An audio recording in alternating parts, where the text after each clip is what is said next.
Today is the first conference of the Maternal Mental Health Alliance, which is a coalition of nearly 100 professional organisations and voluntary and community organisations come together to try to get better mental health care for women, their partners and families, particularly during pregnancy and postnatally. I think it's about bringing together people that have clinical interests, that are active in the field, that are in social policy, increased communication and knowledge.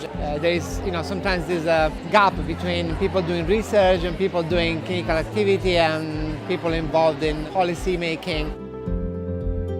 One of the very clear messages from the experience of parents who've had, sadly, really severe postpartum depression is that they didn't know what to expect. They didn't know this might be a risk. There's a general kind of epidemic around motherhood, around childbirth and becoming a new mum, of kind of anaesthetising that experience. A lot of men and women are reluctant to disclose their thoughts for fear of having a baby taken away, fears of having children taken away, fears of being misjudged.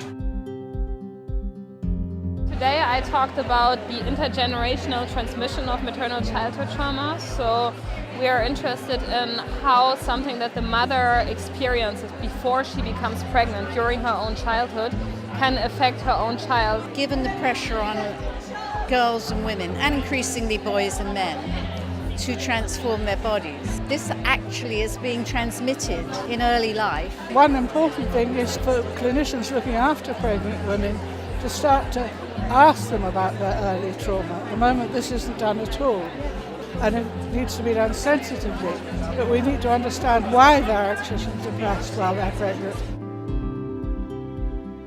What is very encouraging and we need to celebrate is that we now know what perinatal mental health problems are. If we think back to my grandmother, that would never have been the case. We now know how to treat them, which is great news. We have the scientific evidence that tells us that being mentally as well as possible during pregnancy and postnatally is critically important. But that there are things that we can do, which is an opportunity unique actually in the whole of healthcare. So it's one that we must grasp and that this conference is starting to tackle.